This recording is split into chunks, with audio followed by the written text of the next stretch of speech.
Honey, kumain ka na dahil may pag-uusapan tayo. Seryosong utos ni Drake sa dalaga.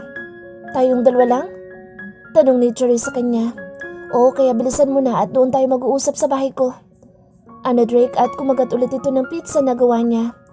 Anak, hindi ba natin pag-uusapan ang engagement party niyo ni Cherries? Tanong ni Belen sa kanyang anak. Ma, bakit mo naman kasi sinabi sa media na next week ang engagement namin ni Cherries? Tanong ni Drake sa kanyang ina. Kasi naman, gusto kong pagsisihan ni Angel ang pakikipaghiwalay niya sa'yo. Gusto ko na mainggit siya. Pag-amin ni Belen kay Drake, tumaas ang kilay ni Cherries sa sinabi ni Belen. Mama Belen, hindi naman mainggit si Angel kay Drake eh. Dahil nakikita ko na ang swerte niya kay Sir Aaron. Bukod sa mabait si Sir Aaron, ay mukhang mahal na mahal niya si Madam Angel. At higit sa lahat, ang gwapo niya pa. Lalo na kapag ngumiti siya at lumilitaw ang dimples niyang maliit sa pisngi. Kinikilig pang sabi ni Cherries sa mag-ina, habang si Albert naman ay sumasang-ayon din sa sinabi ni Cherries. Gustong gusto pa naman ni Albert si Cherries para kay Drake. Dahil bukod sa mabait si Cherries, ay maganda pa ito. Hindi katulad ni Angel na maarte. Tinignan na masakit ni Drake si Cherries at si Belen naman ay umismid. Huwag mong sabihin na may gusto ka din sa Aaron na iyon, Cherries. Tanong ni Drake kay Cherries na salubong ang mga kilay. Oo, kung bibigyan lang ako ng pagkakataon na maging kami ni Sir Aaron, hindi talaga ako tatanggi na maging girlfriend niya. Nakangiti pang sabi ni Cherries kay Drake. Lalo namang kumunot ang noo ni Drake sa sinabi ni Cherries. Hindi niya nagustuhan ang sagot ng dalaga. Baka nakakalimutan mo na magkasintahan na tayo, kaya bawal ka na magkagusto sa iba. Tura ni Drake kay Cherries. Hindi ko po makakalimutan, honey. Lalo na ang pinag-usapan natin.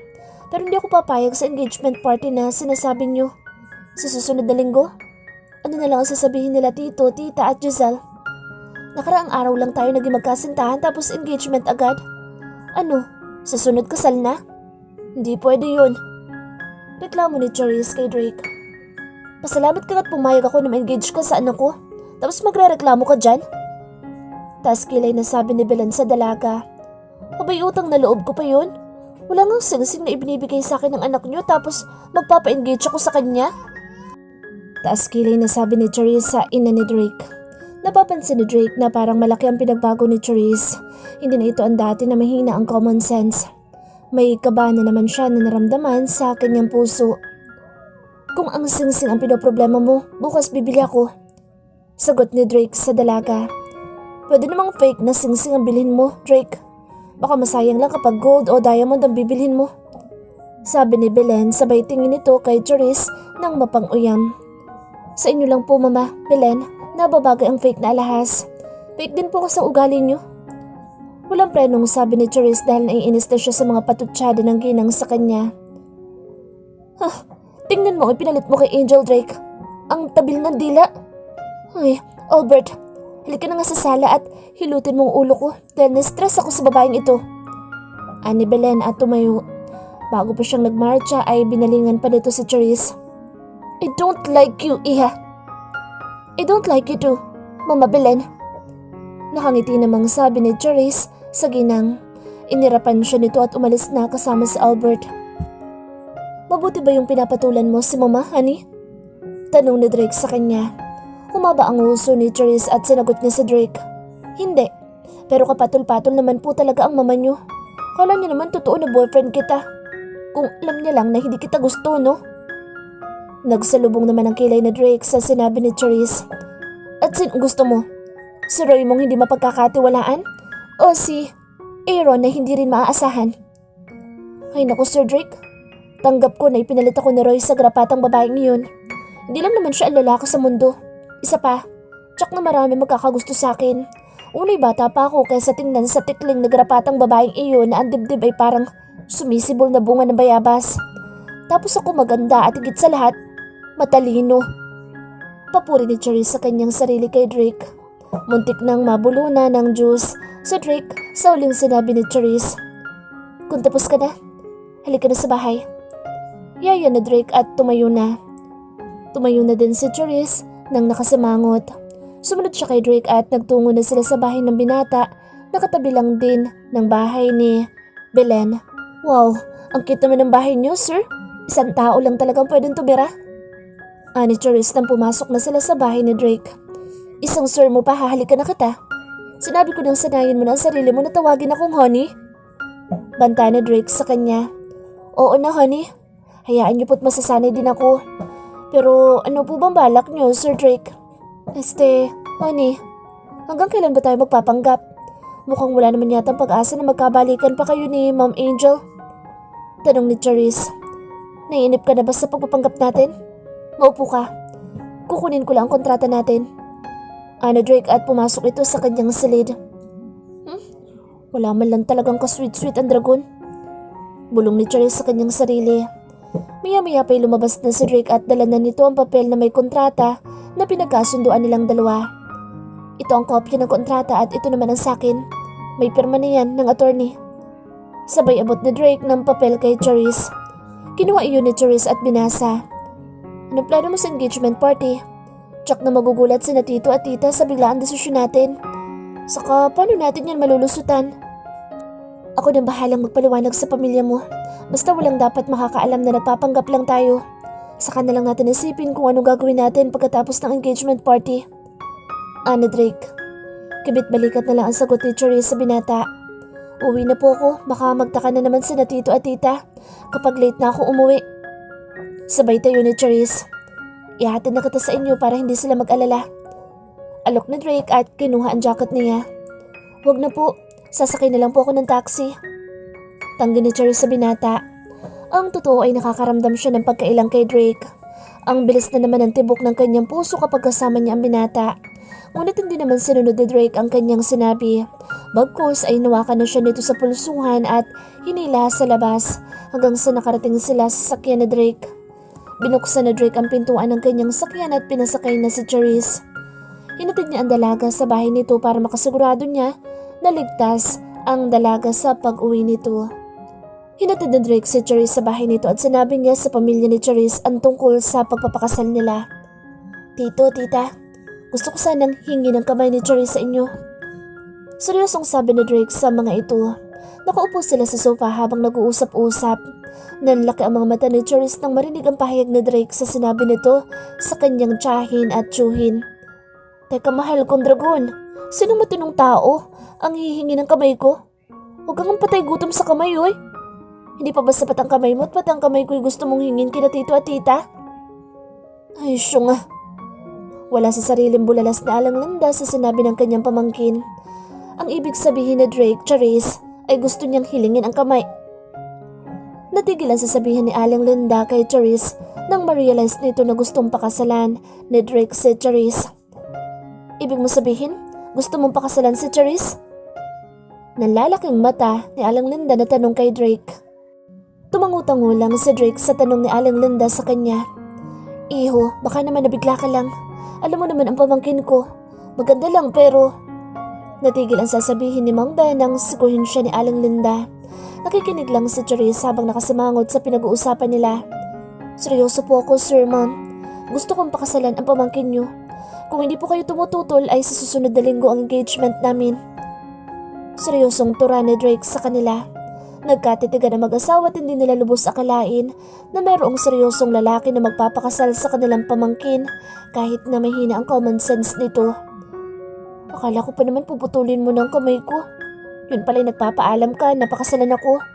Dapat kasi nililinaw mo mga sinasabi mo para hindi naman ako kabahan. Tura ni Charis kay Drake. Gusto na kitang pakasalan, Charis. Kaya ipinagpapaalam kita sa tito at tito mo. Dahil doon din naman pupunta ang relasyon natin. Seryosong sabi ni Drake kay Charis. Ang buong akala ni Charis ay nagpapanggap pa sila ngunit para kay Drake ay totohanan na iyon. Tumangutango lang si Charis sa sinabi ni Drake sa kanya na parang nauunawaan niya. Kung talagang mahal mo ang pamangkin ko at mahal ka din niya, hindi kami tumututol. Kung gusto niyo na lumagay sa tahimik na buhay. Sabi ni Mang Ben kay Drake. Umangal naman si Charis sa sinabi ng kanyang tito Ben kay Drake. Ay naku tito, gusto niyo na pala akong mamatay? Di ba ang lumagay sa tahimik patay na yun? Napakamot na lang si Mang Ben at Aling Linda sa kanilang ulo sa kabobohan ni Charis. Si Drake naman ay napapangiti na lang. Charing, hindi naman Charis po. Charis? Ay naku, pagtatama ulit ni Charis sa kanyang pangalan sa kanyang Tito Ben. Charis na kung Charis. Ang ibig ko sabihin, kung gusto niyo na mag-asawa ni Drake, pumapayag kami ng tito mo na magpakasal kayo. Basta, Dragon? Drake, huwag mo lang talagang paiyakin ng pamangkin ko dahil mapuputulan ka ng buhok sa akin. Sabi ni Mang Ben at malalim na napabuntong hininga. Napairap na lang sa Aling Linda sa sinabi ng asawa. Akala pa naman niya ipuputulan niya ng leeg sa Drake kapag pinaiyak nito si Charis. Yun pala ay buhok lang ang puputulin. Salamat sa inyo, sir. Huwag po kayo mag-alala dahil aalagaan at mamahalin ko po si Charis. Seryosong pangako ni Drake sa kanila. Baka mamaya aaway at paiiyakin mo ang pamangkin namin. Kapag ginawa mo iyon, uuwi ka sa inyo na bitbit ang sarili mong ulo. Pananakot ni Aling Linda kay Drake. Tita, paano niyo naman bibitbitin ang kanyang ulo kung putol na ito? Taas kilay na tanong ni Charis. Ay naku Charis, matulog ka na nga. Naiinis na utos ni Aling Linda kay Charis habang si Drake ay pangiti-ngiti lang sa kainosentehan ni Charis. Hindi pa po ako inaantok tita. Nasaan po ba si Giselle? Tulog na po ba? Tanong ni Charis sa tita niya. Hindi pa dumarating ang pinsan mo. Niyaya ni Ricky na mamasyal. Si Mang Ben na ang sumagot sa tanong ni Charis kay Aling Linda. Nangunot ang noo ni Drake nang marinig ang sinabi ni Mang Ben at pagbanggit dito sa pangalan ni Ricky. Kinalabit naman ni Charis si Drake at matamis na ngumiti. Hindi mo pa alam sir, na si Sir Ricky may gusto sa pinsan ko. Pagmamayabang na sabi ni Charis kay Drake. Okay lang yun na sa pinsan mo si Ricky magkagusto, kaysa sa'yo. Mahinang sabi ni Drake kay Charis. Pasalamat siya dahil nabalin ang atensyon ni Ricky sa pinsan ni Charis dahil ayaw na Drake na magkaribal sila ni Ricky. Alam niya na hindi maiiwasan na kahit sino yung magkagusto kay Charis. Kahit nga siya hindi niya akalain na matamaan siya ng gusto kay Charis. Tumikhim naman si Mang Ben sa kanilang dalawa. Seryoso na ba talaga kayo Drake, Charis? Na magpakasal? Baka naman pagkatapos ng kasal maghiwalay din kayo. Tumingin si Charis kay Drake nang nangungusap. Kung tutuusin ay ayaw ni Charis na magsinungaling sa tito at tita niya. Subalit tinawakan naman ni Drake ang kamay ni Charis upang hindi ito kabahan. Seryoso po ako sa relasyon namin ni Charis, kaya gusto ko na siya agad pakasalan. Tura ni Drake kina Mang Ben at Aling Linda. Malalim na napabuntong hininga si Mang Ben at seryosong tinanong si Charis. Handa ka na bang mag-asawa, Charis? Hindi alam ni Charis ang sasagot niya dahil kinakabahan siya sa pagpapanggap nila ni Drake. Paano kung malaman ng mga ito na nagpapanggap lang sila ng boss niya na magkasintahan? At paano niyang maipaliliwanag na kapag kasama niya si Drake ay bumibilis ang tibok ng puso niya? Anda na po ako tito, tita. Nagmamahalan po kami ng dragon. Este ni Drake. Sagot ni Charis sa tsuhin niya. Kahit kinakabahan siya, iniisip niya na lang ang sahod niya dahil oras na mabuking sila, baka babaan din ni Drake ang kanyang sahod. O sige, sa bagay nasa tamang gulang ka na rin. Kayo. Sang-ayon ni Mang Ben sa dalawa. Sige po, pag-uusapan na lang po ulit natin ang tungkol sa engagement namin ni Charis. Kung maaari, doon sana gaganapin sa bahay dahil hindi po makalabas ang mama ko. Pakiusap na Drake sa tsuhin at tsahin ni Charis. Paano tuuwi na ako? Baka nakakaabala na ako sa inyo. Sa susunod na araw na lang ulit tayo mag-usap-usap tungkol sa engagement namin ni Charis. Paalam na Drake sa mga ito at tumayo na. Sige iho, salamat sa paghatid mo sa pamangkin namin. Tumayo na din si Mang Ben at nakipagkamay kay Drake. Pagkatapos makipagkamay ni Mang Ben kay Drake ay bumaling ang tingin ni Drake kay Charis. See you tomorrow, hon. Paalam na Drake kay Charis at banayad na hinalikan nito ang noo ni Charis. Tipid ng ngiti lang ang tugon ni Charis dahil ang bilis ng tibok ng kanyang puso at kinikilig siya sa tuwing naglalambing sa Drake sa kanya. Subalit hindi niya lang iyon pinapahalata. Nang makaalis na si Drake ay masinsinang kinausap ni Aling Linda at Mang Ben si Charis. Charis, baka napipilitan ka lang na magpakasal kay Drake. Saka baka ginagamit mo lang si Drake dahil sa paghiwalay niyo ni Roy. Seryosong tanong ni Mang Ben sa pamangkin habang pinaliitan niya ito ng kanyang mga mata. Hala si Tito, tamang hinala. Ang gwapo kayo ng dragon na iyon kaysa kay Roy na iyon na may asawang flat ang dede. Sagot ni Charis sa kanyang tsuhin. Ang sakin lang, ayoko masaktan ka ulit. Hangad namin ang kaligayahan mo pero totoo bang flat ang dede ng asawa ni Roy? Tanong ni Mang Ben sa pamangkin. Nabatukan tuloy ito ni Aling Linda dahil interesado din ito sa flat na dede ng asawa ni Roy. Normal ka talaga. Kung ano ang mga tinatanong mo sa pamangkin mo. Sermon ni Aling Linda kay Mang Ben, napakamot-kamot na ito sa kanyang batok. Totoo naman tita na patag ang dibdib ng asawa ni Roy. Tapos malnourished na akala mo hindi pinakain ng 5 taon. Tapos mas malaki pa ang puwet ng sanggol sa puwet niya. Ano kayo magustuhan ni Roy doon? Daldal ni Charis sa tito at tita niya. Psst! Yung bibig mo talaga walang preno. Pasalamat ka at biniyayaan ka ng puwet at dibdib. Lalo ng kagandahan. Pero higit sa lahat, huwag mong kalimutan ang kagandahang loob. Umakyat ka na nga sa silid mo at magbihis. Tapos matulog ka ng maaga. Utos ni Aling Linda kay Charis. Tatawa-tawa lang si Mang Ben sa kadaldala ng kanyang pamangkin. Umakyat na lamang si Charis sa itaas at nagpalit ng damit. Pumasok na din sa Aling Linda at Mang Ben sa kanilang silid upang matulog. Pagkatapos magbihis ni Charis ay bumaba siya upang hintayin si Giselle. Naguguluhan siya sa pagpapanggap nila ni Drake. Ilang sandali ang lumipas ay dumating si Giselle kasama si Ricky. Hey Charis, good evening. Nakangiting bata ni Ricky sa kanya. Bakit ngayon lang kayo? Saan kayo nag-date? Taas kilay na tanong ni Charis kay Giselle at Ricky. Papasukin mo muna kami bago mo kami interviewin. Protesta ni Giselle dahil nakaharang si Charis sa pintuan. Gumilid si Charis at nilakihan ang pagbukas ng pinto upang makapasok ang dalawa. Umuwi na po kayo Sir Ricky dahil gabi na. Utos ni Charis kay Ricky. Grabe ka naman Charis, kapapasok ko lang tinataboy mo na ako. Protesta naman ni Ricky. Kasi sir, marami ako sasabihin kay Giselle.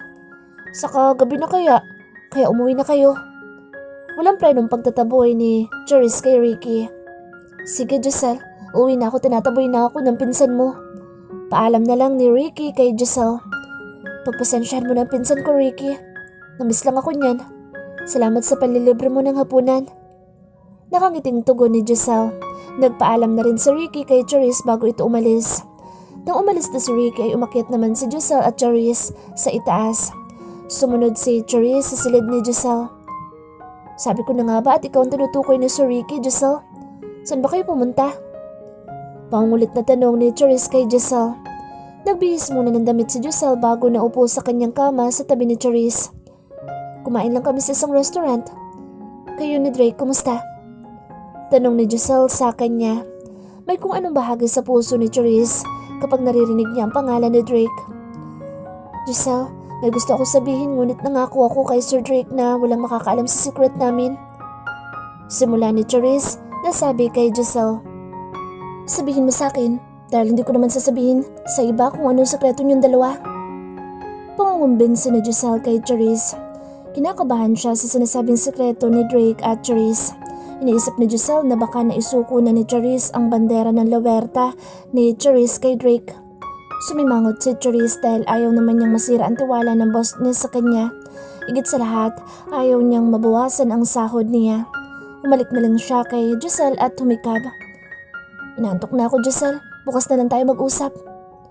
Kunwaring inaantok siya subalit ang totoo'y iniiwasan niya ang tanong ni Giselle. Ay, ewan ko sa'yo. Sigat matulog ka na. Good night. Turan ni Giselle kay Charis. Lumabas si Charis sa silid ni Giselle at pumasok na sa kanyang sariling silid.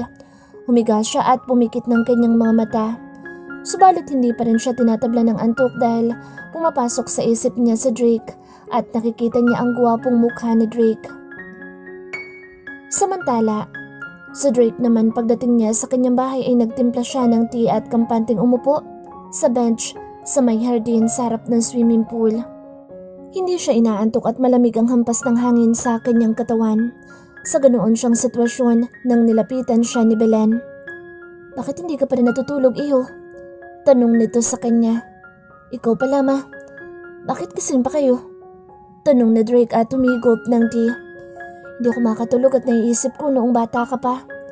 Alam mo noon, sinasabi namin ng papa mo na kailangan kapag ikinasal ka ay nandoon kami sa tabi mo. Kaso hindi na yata namin matutupad yun anak. Malungkot na sabi ni Belen at malalim na napabuntong hininga. Mahal mo ba talaga ang sekretary mo anak? Humigop ulit si Drake ng tea bago sinagot ang tanong ng kanyang ina. Mahal ko si Charisma. Magugustuhan mo din siya para sa akin. Kahit sa Angel ang gusto ko para sa'yo, subalit wala na akong magagawa dahil iba na ang gusto niyo ni Angel. Anak, kung sino man ang pakakasalan mo ayos lang sa akin. Basta mahal niyo ang isa't isa. Maganda rin naman si Charis. Bruho nga lang kung makasagot sa akin. Niyakap na lang ni Drake ang kanyang ina. At hinalikan ang tuktok ng ulo nito dahil napakasuportado nito sa kanya sa lahat ng bagay. Kinabukasan, pagkatapos mag-opisina ni Drake at Charis, ay tumuloy sila sa bahay nito upang makausap sana si Belen.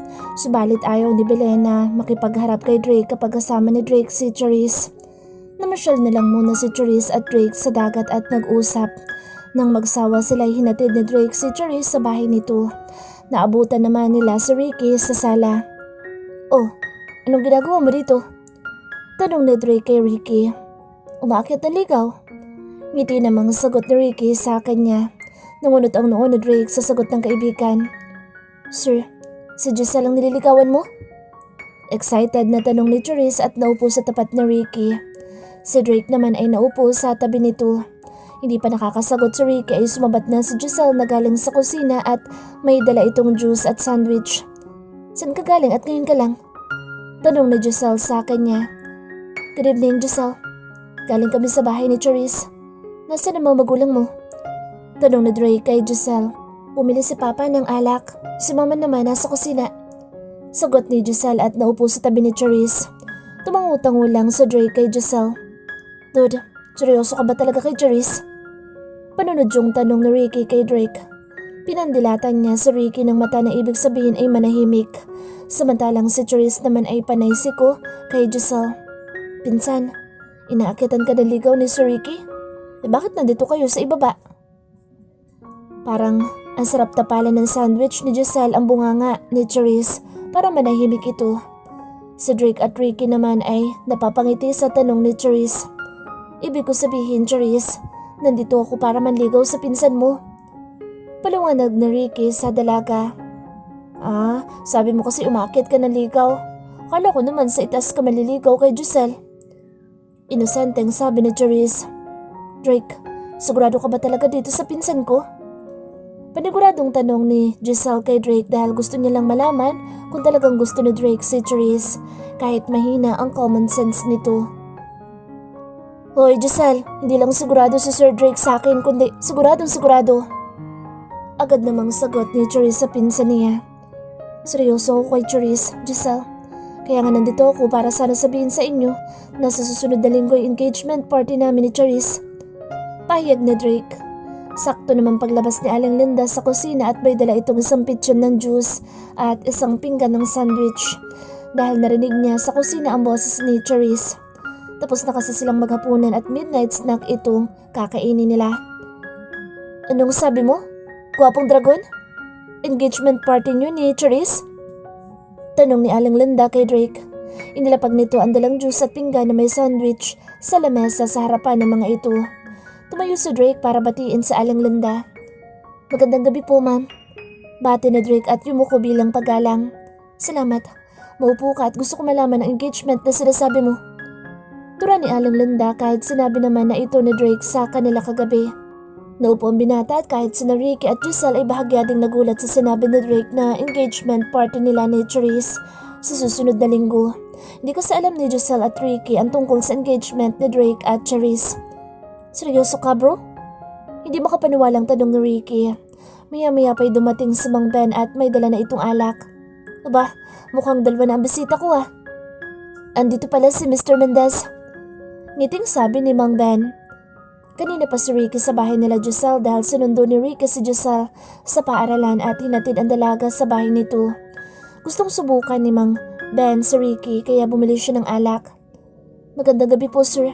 Tama po ang dating ninyo at may sasabihin ako sa inyo tungkol sa amin ni Charis." Bate ni Drake. "Huwag mo sabihin na buntis ang pamangkin ko." Tura ni Mang Ben kay Drake at inilagay ang bote ng alak sa lamesa. Si Charis naman ay kinabahan sa sinabi ng kanyang tito dahil naalala na naman niya ang paglapat ng labi nila ni Drake. Tahimik lang siya habang kumakain ng sandwich. "Hindi po. Nandito ako para ipagpatuloy ang pinag-uusapan natin kagabi, ang tungkol sa engagement namin ni Charis. Sa susunod na linggo na kasi iyon. Wika na Drake kay Mang Ben. Next week ka agad? Sabay na tanong nila Mang Ben at Aling Linda at ni Giselle. Samantalang si Ricky ay muntik nang maibuga ang iniinom na juice sa sinabi ni Drake. Kailan mo ba Charis sinagot si Drake? Nakapamewang na tanong ni Giselle kay Charis. Noong isang araw lang po. Sagot ni Charis na parang walang pakialam sa reaksyon ng mga kasama sa bahay. Bakit ang bilis naman yata ng engagement niyo? Anong sunod? Kasal? Nanlaking mga mata na tanong ni Aling Linda kay Drake. Alam nga naman na sunod asalan. Baka inasal na nga ni Drake ang pamangkin natin kaya nagmamadali silang ikasal. Turan ni Mang Ben kay Aling Linda. Tito, ano akala mo sa akin? Lechon at barbecue para asalin ni Drake? Tanong ni Charis na hindi alam ang ibig sabihin ng kanyang tito. Ang ibig sabihin ni Papa Charis, baka naisuko mo na ang bandera ng kalangitan kay Drake. Paliwanag naman ni Giselle. Paano ko naman isusuko ang bandera ng langit hindi ko nga alam na may bandera pala ang langit. Seryosong sagot ni Charis kay Giselle. Ay, siyo nga. Bulalas ni Giselle. Siyo nga pero maganda naman. Nakangusong tura ni Charis sa kanyang pinsan na si Giselle. Wala pang nangyayari sa amin ni Charis, sir. Ma'am, kaya gusto kong ipaalam sa inyo na handa akong pakasalan ng pamangkin nyo. Pagkatapos ng engagement namin ay isusunod na ang schedule ng kasal namin. Pahayag ni Drake sa kanila. Mabuti naman at hindi niya pa na isusuko ang bandera ng langit. Kung talagang nagmamahalan kayo ng pamangkin ko, wala naman akong tutol. Katulad ng sinabi ko kagabi. Hindi ko lang alam sa mag-ama na yan. Turo ni Aling Linda kay Mang Ben at kay Giselle. Sumagot si Mang Ben sa tura ng kanyang asawa. Kung mahal ka naman ng pamangkin ko at mahal mo din siya, payag na din ako. Kasi buhay niyong dalawa iyan at hangad din namin ang kaligayahan ng pamangkin namin. Basta, siguraduhin mo lang na hindi iiyak itong pamangkin ko na uuwi dito sa bahay. Ibang usapan na yun. Sang-ayon ni Mang Ben na may kasamang paalala kay Drake. Charis, sigurado ka ba na mahal mo itong boss mo? Baka mamaya panakipbutas mo lang siya kay Roy. Paniguradong tanong ni Giselle kay Charis. Ay naku Giselle, wala na akong pakaalam kay Roy. Sayang laluha ko sa lalaking yun, no? Sagot ni Charis. Habang si Ricky naman ay hindi makapaniwala na pakakasalan ni Drake si Charis. Dahil halos noong nakaraan ay kung makaayaw si Drake sa dalaga, akala mo na may totoo. Bro, hindi ka ba talaga nagbibiro? Magpapakasal kayo ni Charis? Paniniguradong tanong ni Ricky kay Drake. Kailan mo ba ako nakita nagbiro, bro? Balik na tanong ni Drake kay Ricky. Sasabihin sana ni Ricky na noong isang araw lang niya sinabi na ayaw niya kay Charis. Ngunit nandyan sina Giselle at mga magulang nito. Hindi pa din kumbinsido si Ricky sa sinabi ni Drake pero hinayaan niya na lang at mamaya niya na lang ito kakausapin kapag silang dalawa na lang. Habang si Mang Ben ay nagtungo sa kusina at kumuha ng 3 baso para sa kanya at sa 2 lalaki na bisita ng kanyang anak at ng pamangkin. Bumalik siya sa sala at binuksan ng alak saka tinagayan ang 3 baso. Total, nandito na naman na kayo. I-celebrate na natin ang nalalapit na engagement ni Drake at ni Charis. Saad na Mang Ben at ibinigay sa 2 lalaki ang baso na may lamang alak. Oh, inuman tayo. Dugtong nasabi ni Mang Ben sa 2. Kinuha ng 2 ang baso at nag-cheers sila sa kaininumang alak. Napangiwi si Drake sa pait ng alak at alcohol na lumatay sa kanyang lalamunan. Papa, huwag masyadong painumin ang 2 iyan at baka malasing. Nagdodrive pa ang mga iyan ng mga sasakyan nila. Saway ni Giselle sa kanyang ama. Okay lang yan. Kapag nalasing sila, dito na sila matulog. Kayong 2 ni Charis, matulog na at ako nang bahala sa mga bisita ninyo. Utos ni Mang Ben sa kanyang anak na si Giselle. Tara na Giselle, inantok na ako. Yaya naman ni Charis sa pinsan at bumaling siya kay Drake. Matutulog na po ako, mahal. See you tomorrow. Paalam ni Charis kay Drake. Tumango lang si Drake sa sinabi ni Charis at kumaway lang si Charis kay Ricky. Habang si Giselle naman ay sumenyas na kay Ricky, naaakit na sila ni Charis para matulog. Tumango lang si Ricky at kumaway sa magpinsan. Umakyat na si Giselle at Charis sa itaas ngunit sa halip na tumuloy si Giselle sa kanyang sariling silid ay sunundan niya si Charis sa silid nito. Oh Giselle, hindi ka ba matutulog? Tanong ni Charis sa kanyang pinsan. Hindi, dahil marami ako itatanong sa'yo. Sagot ni Giselle at umupo sa kama ni Charisse. Kumuha naman ng damit na pantulog si Charisse at nagbihis. Pagkatapos ay kinuha niya ang baby wipes at ipinuna sa kanyang mukha. Ano ba itatanong mo sa akin, Giselle? Nakangiting tanong ni Charisse kay Giselle.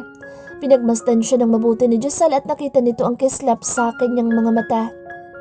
Sigurado ka na ba na gusto mo nang lumagay sa tahimik na buhay? Seryosong tanong ni Giselle sa kanya. Giselle naman, sino bang may gusto na lumagay sa tahimik na buhay? Gusto mo na ba akong mamatay? Irap na tanong niya sa kanyang pinsan dahil iba ang pakahulugan niya sa tanong ni Giselle sa kanya.